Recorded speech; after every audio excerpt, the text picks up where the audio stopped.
Good evening, this is Kuro. Got a Tier 8 game in my Tier 7 Akatsuki, running over the threats to my ship. An enemy ranger. No radar this game. Shiratsuyu is a detection threat, and Farragut, if he catches me close in, it can be a pretty nasty gunboat threat. So, it's been a while since I featured Akatsuki. For those that haven't watched prior videos, I run a pretty much a full gun build on my Akatsuki.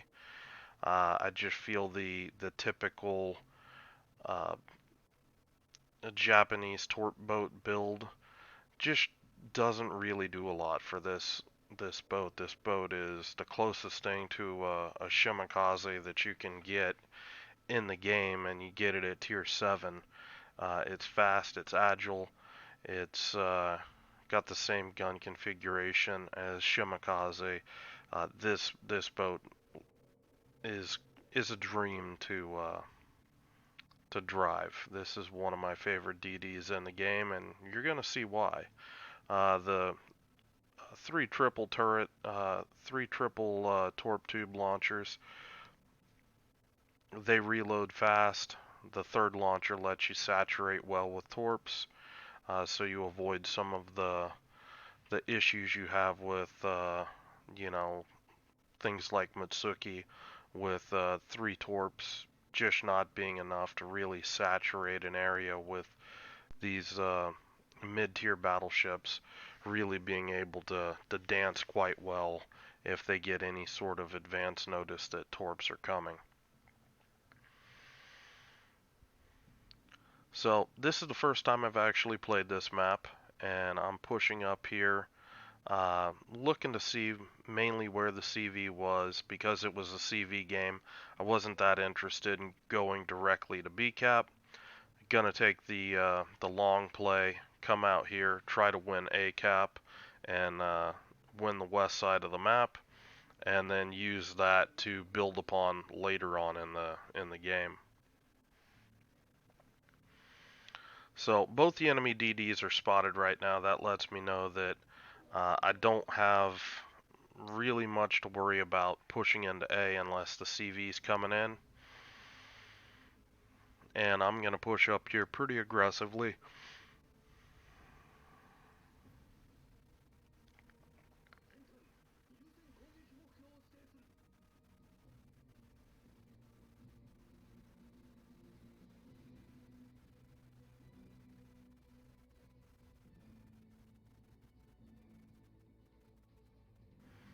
Trying to get further out right here, trying to break this plane on the island here so I can start spotting in behind it.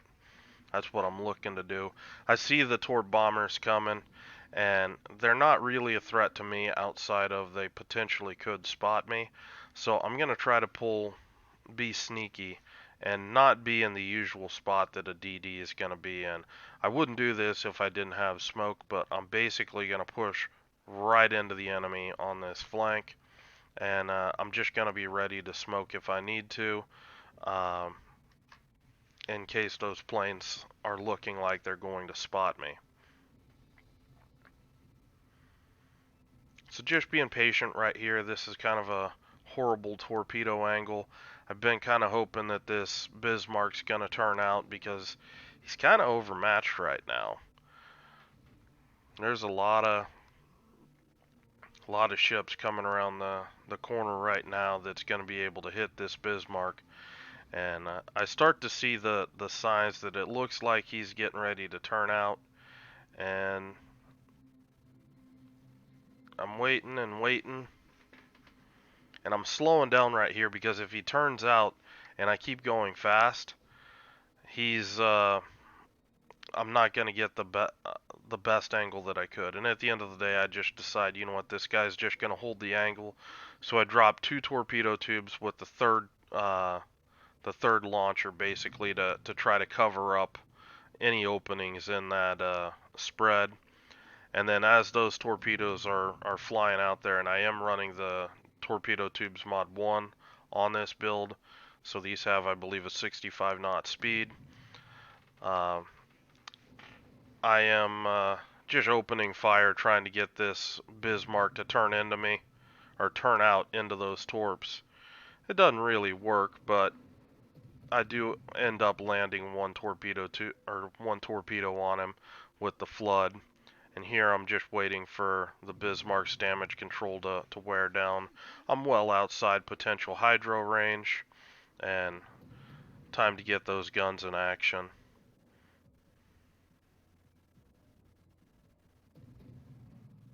Shatters, terrible. And I mean, 2.8k, it's no joke. I mean, these guns are serious at tier 7. And that's why I like to gunboat this captain, or this ship.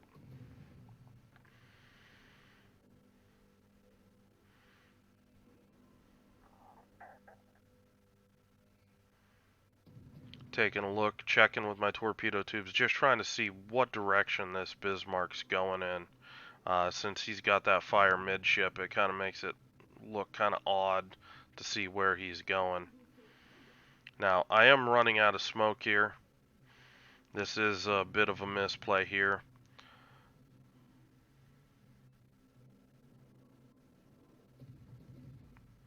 I am able to pick up the kill on the Bismarck. And yes, these guns are nasty even against cruisers. Angling away. This is how you gunboat in a Japanese DD. Noticed as soon as he was going to shoot at me, I just angled directly away. And the reason for that, and the reason why this works, is the way the dispersion system works in the game. When you look at ships, it has a relatively tight vertical dispersion, but a much wider horizontal dispersion. So it's very good at shooting ships that are broadside to you, but ships that are angled to you will naturally eat less shells, just because of the way the gun dynamics, uh, the the uh, the ballistics on the shells work in the game. So that's how a lot of the secrets to how I gunboat in the Japanese DD is I just angle right away. I've got an ancient video that I do a discussion about how to angle in the Japanese DDs, where you're taking advantage of your small caliber AA and other things like that. Even your torpedo tubes, your gun tubes, all of that stuff. If HE shells are hitting that, it's not dealing damage directly to your ship, um, because the way modules absorb incoming damage, or can absorb incoming damage. So just going to try to finish this Budioni off. I do take a bit of a lick from the CV, lost a little bit of HP, but I'm okay with this because if you take a look, now discuss this drop here, I know I'm going to get hit by the CV. Again, just trying to, number one, I don't want to be caught with an unrepairable fire. So even though I can't dodge as well as I otherwise could with my engine um, intact, what I'm going to do, I'm just going to try to compensate for um, by changing my speed earlier than I normally would. And what I'm doing, I'm angling into the midway. That's the narrow part of the midway. I've been playing too much tier 10. I'm angling into the Ranger. That's his reticle is shaped like an oval, kind of like this, and that's the narrowest profile to get inside his dispersion cone for his rockets.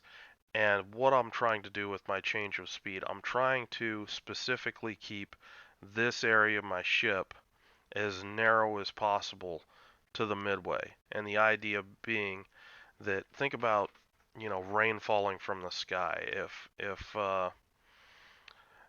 I turn my ship certain directions, if the rain's falling this direction, it's going to catch more of my ship, and that as a consequence means I'm going to take more damage. So I'm trying to get as narrow as possible for this Ranger, and I'm trying to throw off his, he's got to time this just right to get the most amount of damage where he's going to actually hit my superstructure. That's the largest part of my ship, so I'm um, going to try to slow down here shortly to try to throw off his aim. And that's going to be my tactic to try to mitigate some of this damage. But at the end of the day, you saw that's slowing up where um, I dropped my speed. He ended up hitting me in the bow. And also, if you look real close, there's a couple AA guns in the front. They may have took a hit too, or not, because I didn't really take that much damage. So I think some of the AA absorbed those hits as well. Um, but at the end of the day, if he would have hit me for 3, 4, 5K, I would have been all right with it because this has secured the flank here.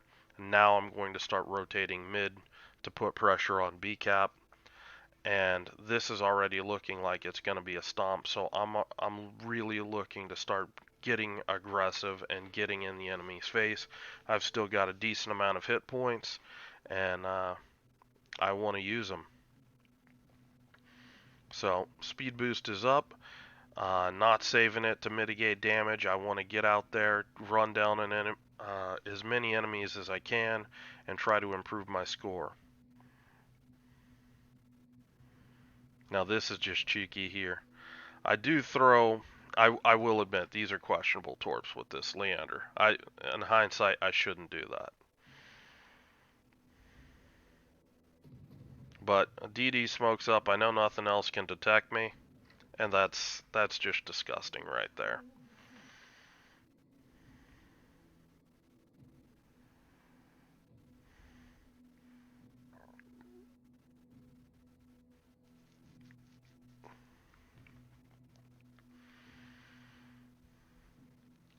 So just continuing my run right in towards BCAP, I'm looking at this North Carolina. He's looking like an attractive torpedo target. There's a Leander out here somewhere. He might be smoked up, and actually he just smoked up right here. So I'm taking a look, seeing what's going on there. I don't see him shooting yet in the smoke, but it's looking like the North Carolina starting to push in, and this is what I was looking for.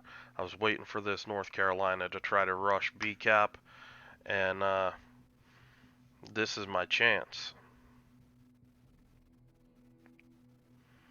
So trying to close in, take a look at my position. I'm trying to hold my torps until I get as close to 90 degrees as I think I can, and then I'm going to drop my torps on this North Carolina, and I'm going to, instead of trying to gunboat the North Carolina, I'm going to circle around and try to gunboat the two cruisers. The idea with that being that this North Carolina, he may not think that my focus is on him.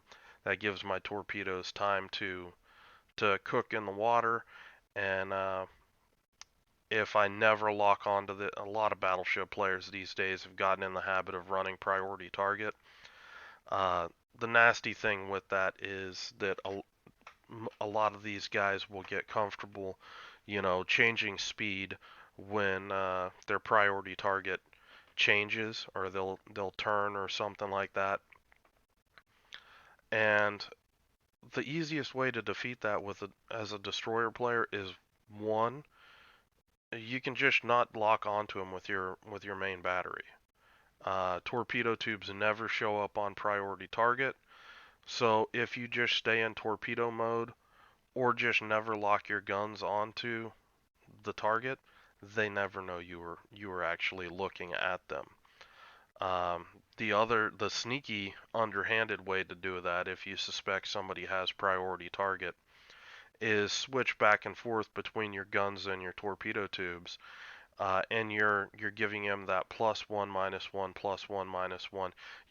You're really putting pressure on somebody that's trying to use that for information, and you're baiting him into committing to a turn. And then as soon as he commits to a turn, battleships have a 20+ second rudder shift, so as soon as he's committed to that maneuver, you just lead your torpedoes that way, and bam, you've most likely bagged yourself a kill, because it's just they don't have the reaction time to be able to avoid an attack that's led like that. So a little bit of advanced uh, torpedo tactics right there. But coming right in here, my detection 6-4, so leaving myself a little bit of a margin here. But notice, I'm not messing around. I've dropped those final torps well under 7 kilometers. 65 knot torpedoes, these things are no joke. And as I swung out, you'll notice I never locked on to the North Carolina. These torpedoes are halfway on target right now. And when I do pop up, I'm looking the entire opposite way of this North Carolina. These torpedoes are going to be impacting here in just a little bit.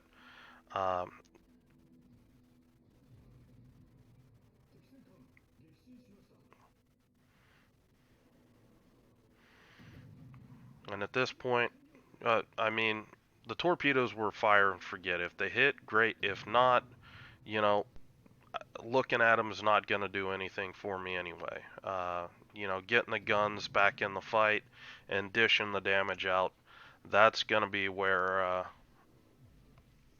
I actually have, benefit out of that. I do pick up my Kraken there. Unfortunately, not able to steal that 6th kill. But Akatsuki. Some people hate it. This boat for me is glorious. Absolutely glorious.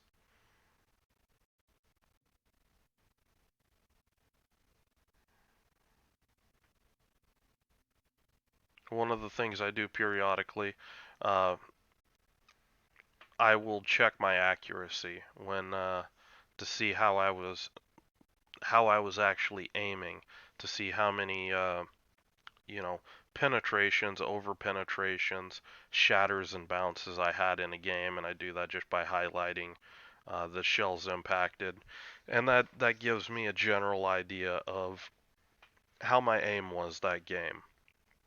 If my aim was crap, um, you know, I obviously had a lot more shatters and ricochets than I otherwise should. And sometimes you can't avoid it if you're dealing with bow and or angled ships, things like that. You're gonna have a lot more uh, bounces and shatters.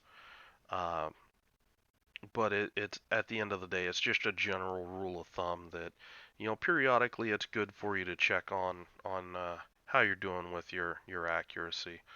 1.9 base XP, um, not that bad, not great.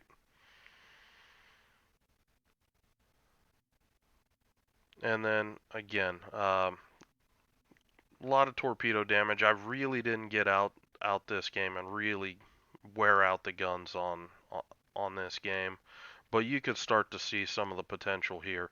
Only 2 fires with 82 HE shells fired. That's some bad fire RNG. This is with both fire flags.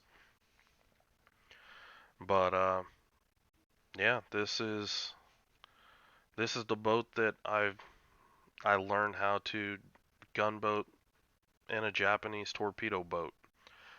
This is something that I've carried over to Yagumo. I could run my Shimakaze this way. Um, it's a very viable build with these Japanese DDs. Um, and I hope you guys enjoyed maybe a little different look at how these Japanese DDs look and can play. Um, Beyond the usual full torpedo boat build. If you have any questions or comments, leave them below. I hope you're having a good night, and I will talk to you later.